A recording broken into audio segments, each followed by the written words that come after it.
Yesterday, you should have finished and watched the video. You completed this section. We'll be walking through the reading, and then you'll be answering these multiple choice questions. And then the short answer questions, you can answer them in your Journal of Gold or here. So let's jump into our reading.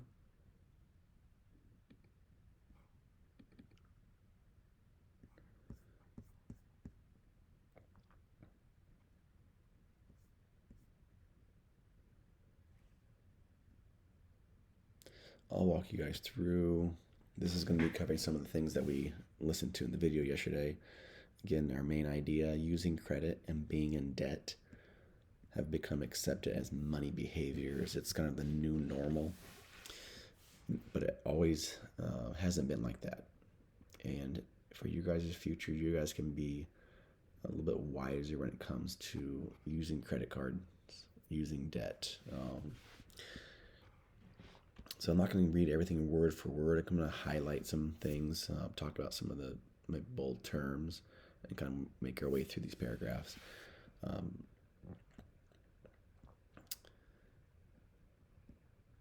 So we'll start with the second paragraph here. It says, credit and debt are part of our culture. Today, 83% of Americans don't have at least one credit card.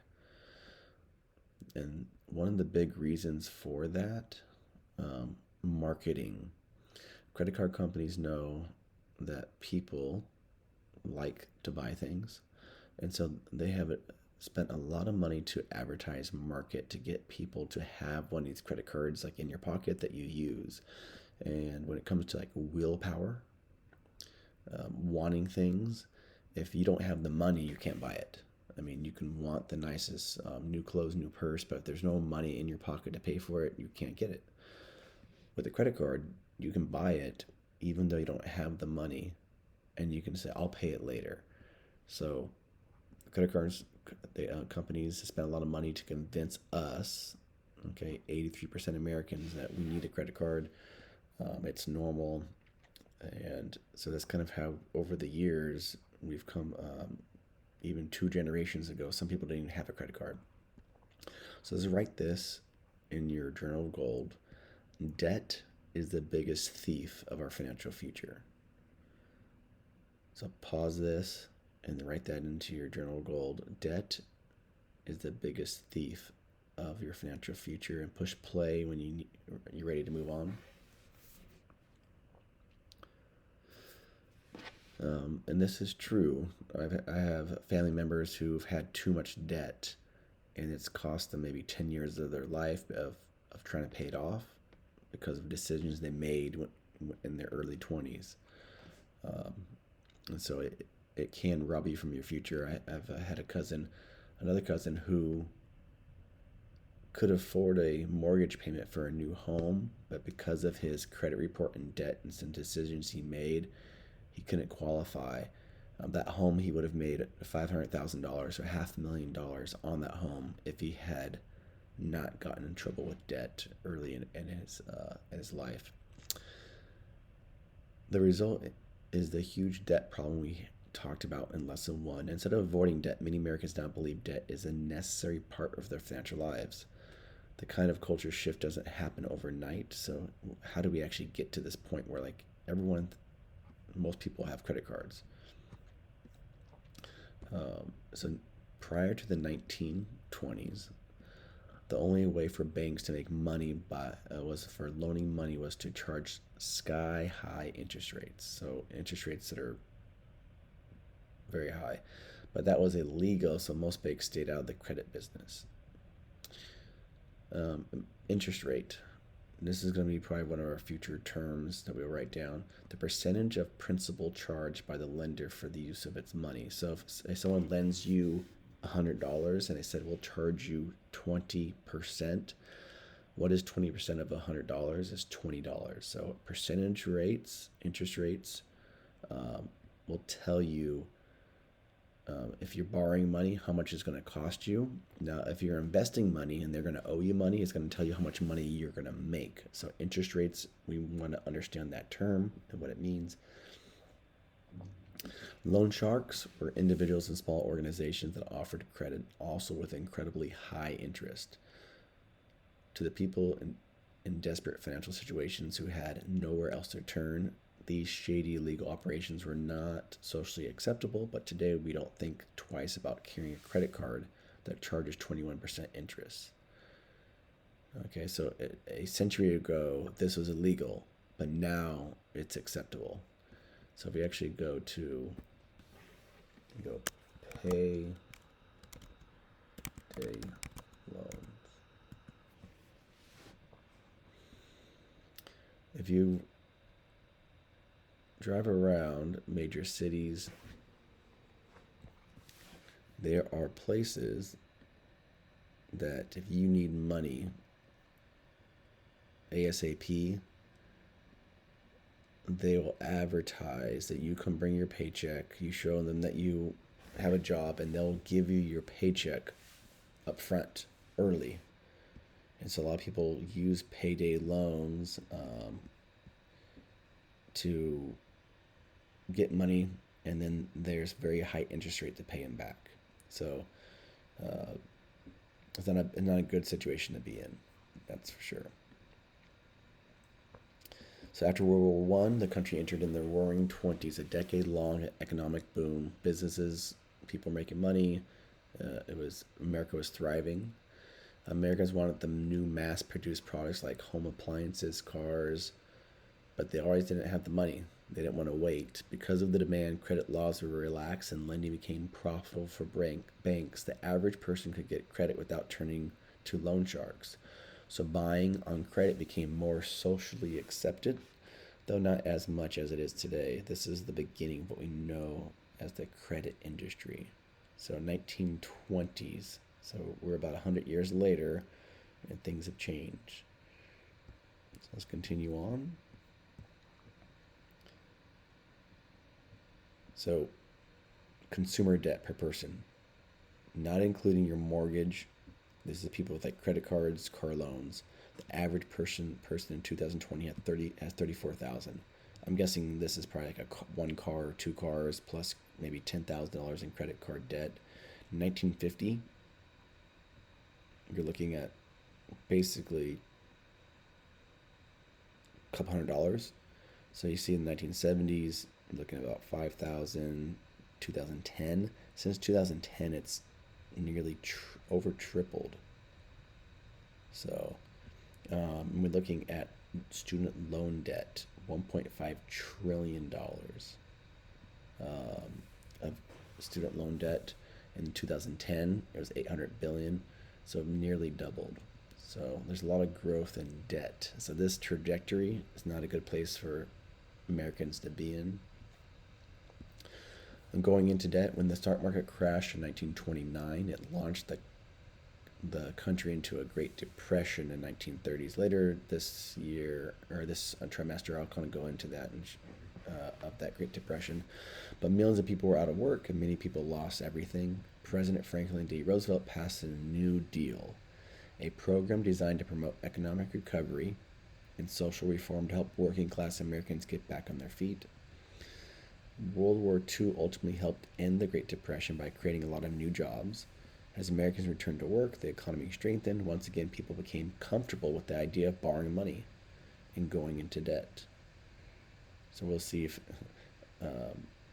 we didn't really learn from this crash. Debt's not good.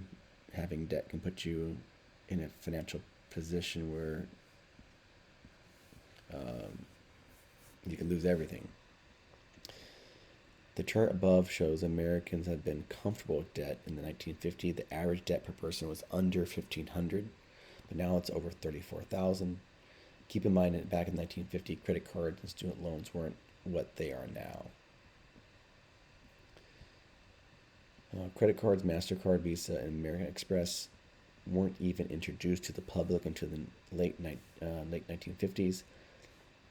But before that, in 1950, the average credit card debt was zero. So, zero. People would save.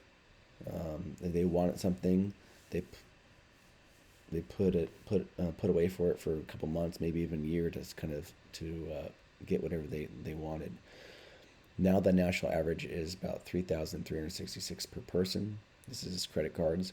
When you narrow it down to people who actually have credit cards, the average amount of debt rolls up to about 15,000 per family. So here it talks about student loans.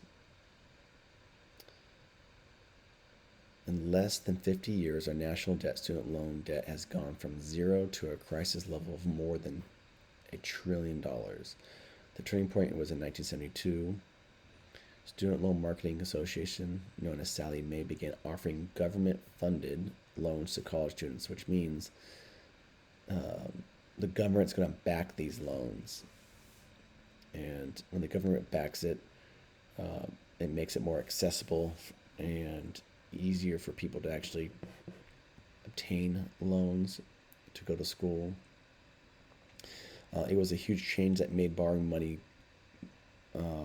to go to college easy, practically automatic.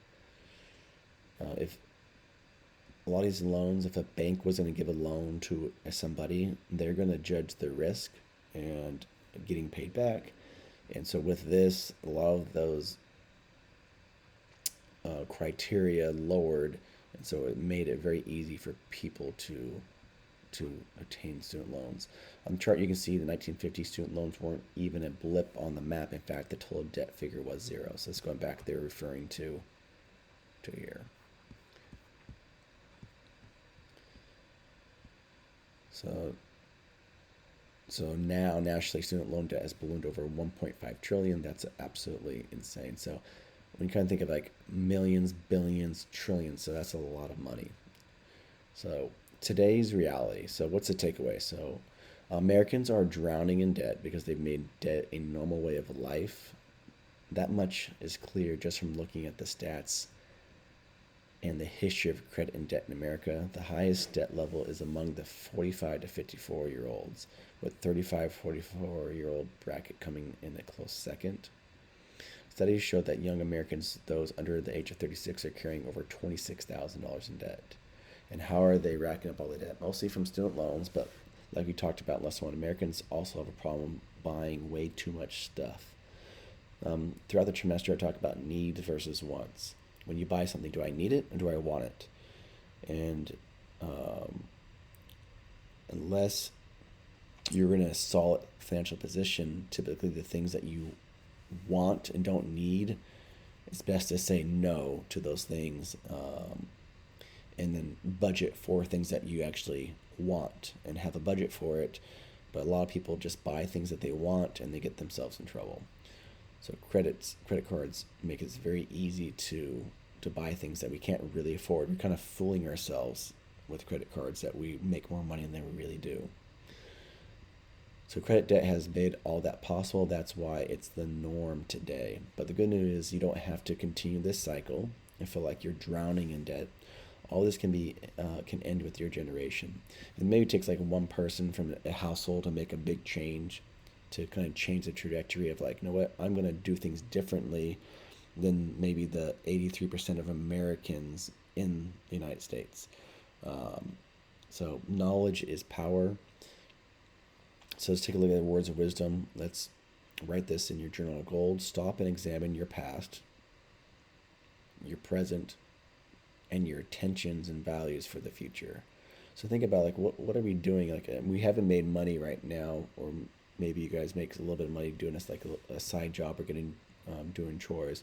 But if you're kind of thinking as a student, stop and examine your past as like, what are you doing with your education as a student? How much time, effort do you put into your education?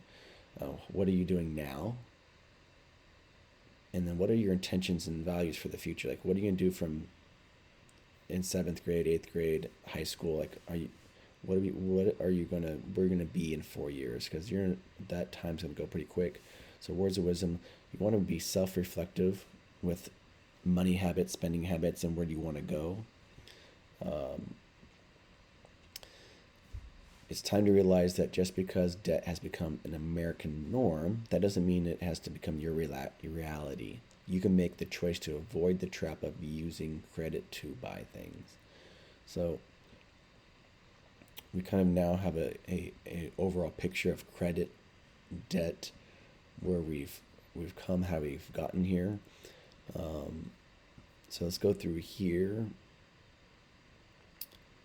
into the multiple choice questions, and then these questions can be in your Journal of Gold, or it can be done online. I'll read them here before I let you guys get started. Describe how credit and debt were perceived in America prior to the 1920s. Okay, this is loan sharks. You want to definitely use that in your answer. So what was it perceived? What did people think about it? How did they view people who had credit and debt?